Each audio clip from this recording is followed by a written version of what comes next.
Endometriosis ಅಂದರೆ ಏನು? Hi, ನಾನು ಡಾಕ್ಟರ್ ರಶ್ಮಿ. ಇದು ನಮ್ಮ ಗರ್ಭಕೋಶ. ಈ ಗರ್ಭಕೋಶದ ಒಳಗಡೆ ಲೈನಿಂಗ್ ಇರ್ತದೆ, ಅದನ್ನು ಎಂಡೋಮೆಟ್ರಿಯಮ್ ಅಂತ ಹೇಳ್ತೀವಿ.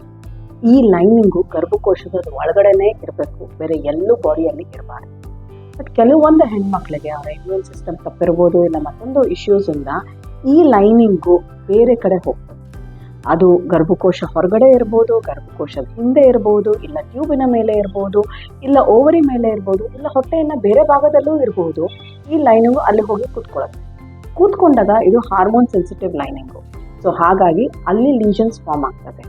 ಯಾವಾಗ ಓವರಿ ಅಲ್ಲಿ ಕೂತ್ಕೊಳ್ಳುತ್ತೆ, ಅಲ್ಲಿ ಲೀಷನ್ಸ್ ಫಾರ್ಮ್ ಆಗಿ ಅಲ್ಲಿ ಅದರ ಸೆಕ್ರೇಷನ್ ಸ್ಟಾರ್ಟ್ ಆಗಿ ಇದನ್ನು ಚಾಕ್ಲೇಟ್ ಸಿಸ್ಟ್ ಅಂತ ಹೇಳ್ತೀವಿ.